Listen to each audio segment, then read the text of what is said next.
Alright everybody, hope you're doing well. Today's video is going to be on a rifle that I've been putting together for a little while, and I had a bunch of these spare parts laying around and I thought I would use them for other guns. They were just laying down in boxes and I said, waste not, want not. I have a cool rifle in mind and let's use them. So that's what I've put together here. So I've been really influenced by the teachings of Reed Hendricks from Valor Ridge as far as marksmanship goes. He's a really great Second Amendment advocate, but his marksmanship skill videos are really valid and very good. I have one of his books, and it seriously, the information, it helped improve my marksmanship skills. And so I do want to take one of his classes, and I thought if I was going to do that, what gun would I bring? And this is the rifle I would take. So kind of what you can condense his teachings down into is sort of an idea of keep it simple, stupid. I don't know if he really says that a whole lot, but it's basically what he says. So I've done really primitive marksmanship stuff, and I've done really advanced, like high technology, night vision, thermal imaging, aiming stuff, and I find that this isn't enough. The low technology stuff isn't enough. The primitive, you lose a lot of capability, and if you rely too heavily on the high technology end, and you're serious about it and it fails hard and you are up a creek. So somewhere in the middle is a real nice sweet spot, and I think this rifle kind of nails it. So this is the rifle I would take to Valor Ridge to take one of the classes, to do fundamentals and stuff like that. I find myself just constantly going back to basic fundamental skills of marksmanship, just basic aiming, shooting drills, and I think a true master at a craft does the basics until he perfects them. So I'm not anywhere near that, but keeping it simple and doing the basics really has improved my marksmanship. So this rifle is essentially an M16. So it's based off of Mars L from Lewis Machine & Tool.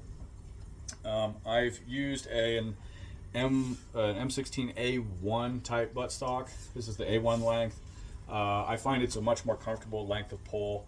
It's a little over an inch shorter than the A2, which I have an M16A4 type gun with an ACOG, and I really have to crane my neck in uncomfortably, which if it's not comfortable, then you start to shake or you have strain.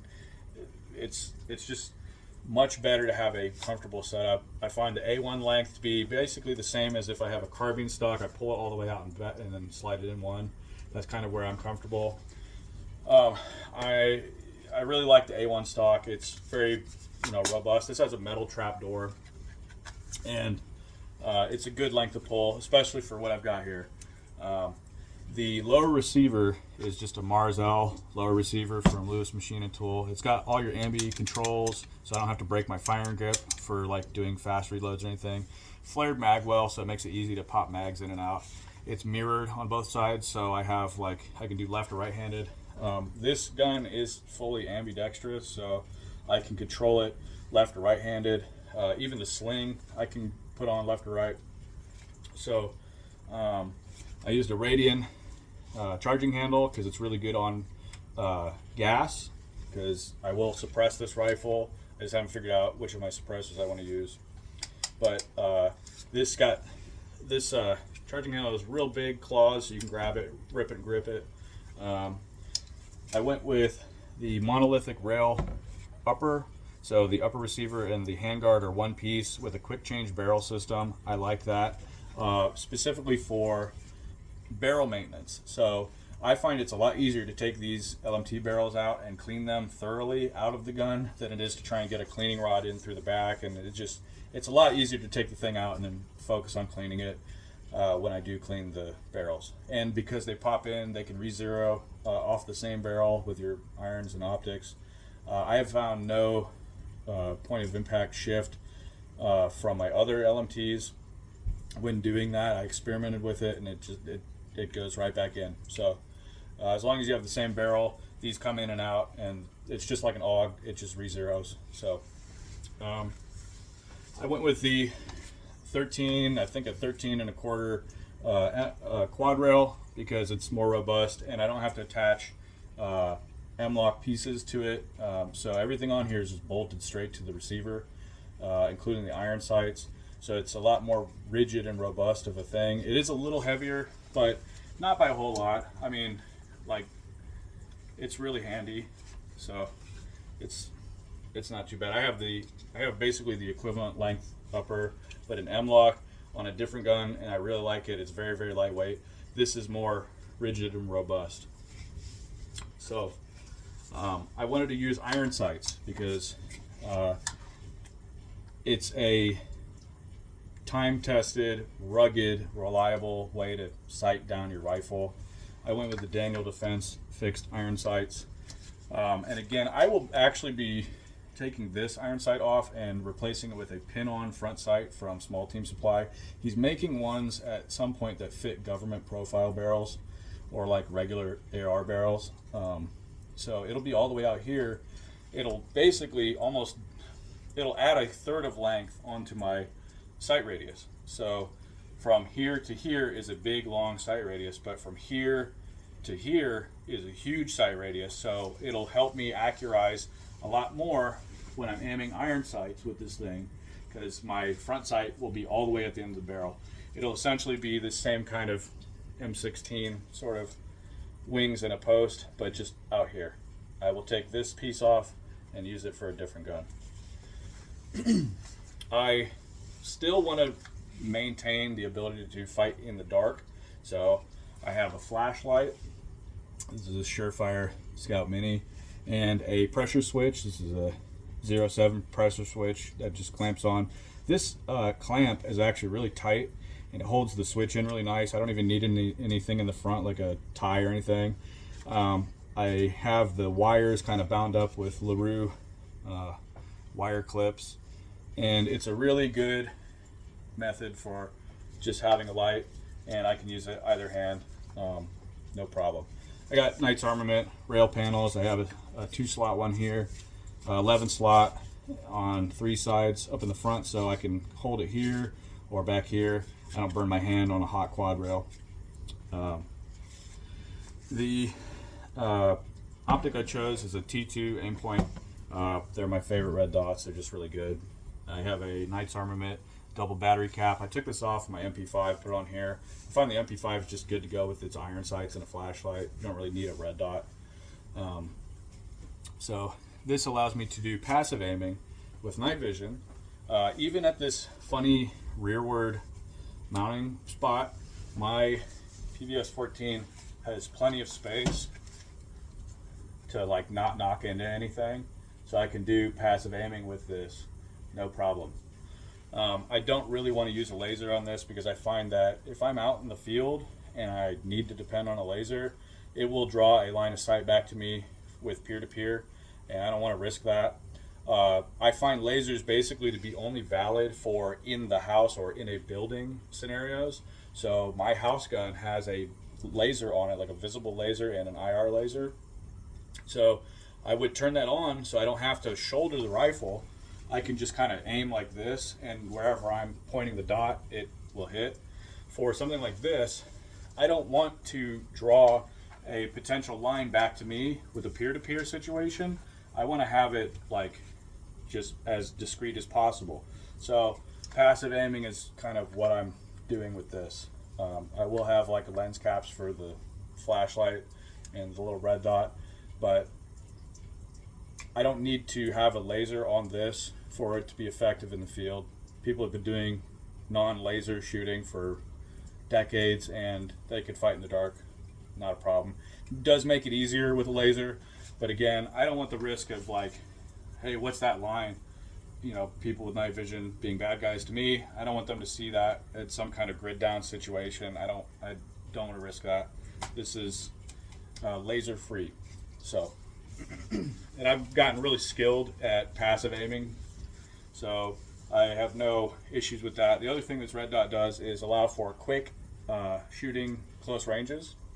So out to about 200 yards, I could pick up targets and shoot them with this, with just a normal red dot.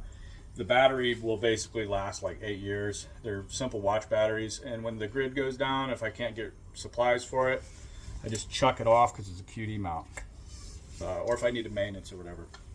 So that's the optic and the sighting system. Again, the rifle is a monolithic upper, so I can legitimately attach fixed iron sights to it, and there's no risk of the handguard shifting or anything like that. It stays rigid, and it's one piece, so the barrel can just come right out. I can clean the barrel, pop it back in. I went with an HK Parts stubby vertical grip. This is perfect for just holding onto it like this and using my thumb to actuate the flashlight either hand. So if I'm aiming, I can still use the flashlight, not a problem. So it's just a really good vertical grip. It's got a metal indexing tab, so the locking tab is actually aluminum. I don't know if you can see it in there. Really robust for a vertical grip. Vickers sling. I got a Blue Force Gear sling bar up in the front here, and I can still throw this over if it's a left-handed situation. I can still use this, no problem. It was just easiest to mount off the left side there, and the sling is securely attached there. Attaches down at the bottom. I'm waiting on a Spectre Gear stock sling attachment so that I can actually take this from here and mount it up near the top, so that this will get out of the bottom, out of the way of my shoulder, and it will actually be like up on the side of the stock. So this again would be the rifle with a suppressor that I would take to something like Valor Ridge, where you're learning fundamental skills, you're practicing basics, even advanced stuff you can do with this. And 20-inch rifle AR-15 is just kind of the way to go for a serious use AR-15. 16 to 20 is kind of the shortest you want to go, just for capability. The bullet really needs velocity, so even with heavier ammo like 77 grain, out of a 20-inch barrel, you're basically destroying stuff. So that's this gun, this sort of M16 kind of thing I put together. Again, I had a bunch of these parts, and I was like, just make a gun, and this is what I came up with. So the reason why I have this red dot so far back on the receiver, normally you want them like far away from you. The Unity mount actually has a window, and they normally come with an iron sight in the back of it. So if you have a fixed front sight or something, you can use the rear sight, and it actually has even a spot for a front post in here. But I took it all the way out. I just disassembled the mount, so it has no iron sighting option in it, so that my actual iron sights can see through the optic mount. So I'll put it on and I'll show you what that looks like. So here's the red dot, and then inside there you can see my front post. Now you would be a lot closer. I can't really get this that close without missing the iron sight, but basically I can aim very clearly. If you've used a carry handle with a little scope or a red dot on top of it, this is essentially the same idea, but this actually has a lot more space side to side in that window, so I can actually like aim and see stuff move on either side of this peep. So really slick. I still have the ability to do night vision passive aiming or quick 1x aiming if it's daytime, and with a reliable red dot. Mostly I'll be using iron sights. So inside the gun is a Geisley